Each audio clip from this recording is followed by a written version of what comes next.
but it isn't cut and dry, and especially on amps under $500 like it used to be. So this is kind of a fun one, and it has 3 notables that I'll get into that differentiate it from the vast sea of other desktop-sized Class D amps. First of all, kudos to Douk Audio. This one comes in a new shape and color, actually. The build quality on this one is, at the very least, top 3 of these that I've had in. The knobs feel good. It has a heavy feel, just the right amount of resistance, and everything just feels pretty solid in general. And the orange on gray is actually a good look here. I feel like Douk should really push forward with more products like this. They stick out a little bit from the pack, you know, everything else being little black boxes.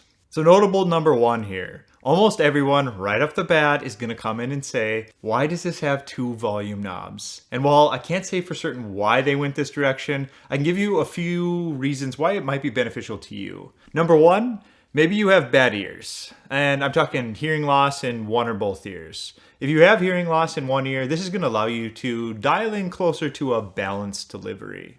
Now I'm reading your mind and you're thinking, yeah guy, but just give us a balance knob. And yes, I agree, but at the same time, it could be argued that a volume plus balance arrangement would bring in 2 potentiometers into the signal path instead of 1 per channel. Is this going to make a difference on something like this? Probably not, but a clean signal path is a clean signal path. The last reason I can think to justify this might be that you're not sitting in a perfect environment that allows you to have exact measurements between the speakers and yourself. With the dual volume control, you can simply dial in the center imaging. Once again, yes, I know, balance knob. In all reality, what I'm going to suggest here is to set your volume on the amp and then just leave it alone. It's unrealistic to think you're going to adjust both of these each time and hone them to your liking. Just have something like a Weem coming in through the RCA, doubling as your preamp. It's capable of all your volume control needs and actually gets you a remote as well. That or use a DAC with volume control. So many of them have it, and just treat this as a power amp because I think that's really the intention here. Okay, on to notable number 2. And to distract you from those dual volume controls, I'm going to bring in the VU meter. It's more of a novelty as it's a single meter to handle 2 channels, but it's still fun and it looks really nice on the amp. You may notice no movement from the needle when you first get this out of the box, and that's because there's a sensitivity knob right beside it. Expect to crank that up to about 1/2 or 3/4 to really get the needle lively. To pull you aside for 10 seconds, please throw me a like and subscribe so I can fix global warming. I'd really appreciate it. Let's get these numbers up so that I can do more giveaways and fun stuff like that. I have a boatload of reviews in the queue, so just stay tuned. Also, comment down below if there's anything you're curious about as far as new products, upgrades to equipment, or DIY builds. Always nice to get some ideas from the community. Okay, on to notable number 3. This is a truly integrated amp with dual selectable inputs and volume controls. This is one of the few desktop-sized amps that includes a switchable RCA and XLR input. The vast majority of these only include a single RCA input, so this honestly kind of puts it a step above the others if you want to integrate more gear or use something that uses XLR. I myself have several pieces of gear I could use for something like this. One example would be to bring in my DMPA6 into it through the XLR connection, which could handle all my digital duties and function as a preamp.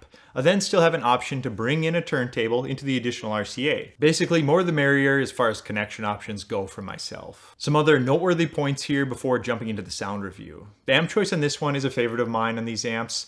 It's the proven and tested 3255 that is used in many of the popular designs today.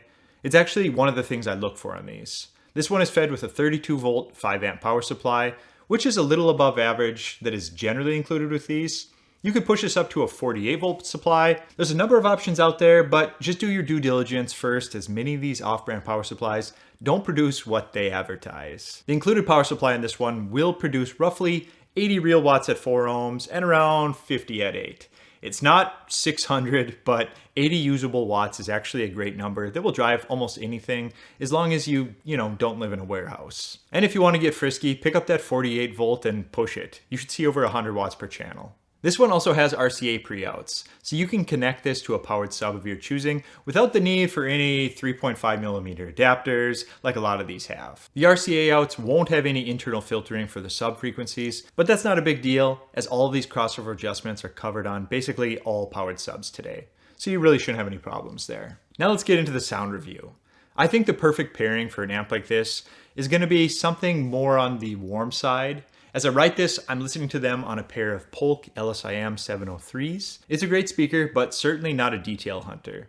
It's a warm sound with great extension. Now we bring in the Douk H7, which during my experiments, I found it to be a little bit brighter up top, and it's certainly explainable. It's a commonality of many of these small Class D amps. There's a tendency to accentuate the high frequencies above a 4 ohm load. The frequency response will vary depending on the load connected to it, and that's why it's really important to note what speaker you're referencing when you offer your critiques on these. But like I said, the Polks are a warm speaker, and the amp has a little bit of shine, so really it can be a great opportunity to bring them both together right into a really enjoyable zone. The amp paired with these speakers sound really good to me and delivered more than enough wattage to overpower my room if I wanted to. The bass reproduction was really good, the treble was dialed in with my pairing, and the soundstage was spot on from my seat. If I was going to offer up a redo on this one, I would probably say let's just drop the dual volume controls.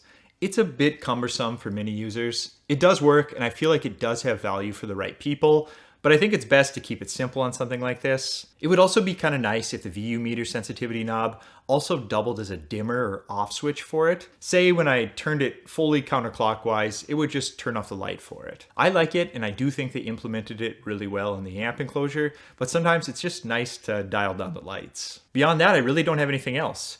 To me, this was a really well-built amp, a step above many of the others as far as creativity, and just a really solid feel to it. A nice trend we've seen over the past couple years is price and sound don't necessarily correlate. This isn't one of those where you just shop for the most expensive and expect the best sound. I fully admit the more premium designs can and do sound better in most cases, but it isn't cut and dry, and especially on amps under $500 like it used to be. You can put together a really fun system at a very accessible price point these days. A really simple example would be this amp, pair it with a new Weem Pro Plus, so you get the upgraded DAC, no real need for an external, and plus you get a remote. That will cover your streamer and preamp functions for volume control. Then just pick a speaker of your liking. Maybe aim for something on the warmer side. If you're shopping on a budget, the ELAC BS41 can be had for around $130 and is plenty warm. I might stay away from the Sony SSCS5. I don't feel like that one would pair so well unless you're prepared to do some EQ. But in all reality, you could likely get away with that too.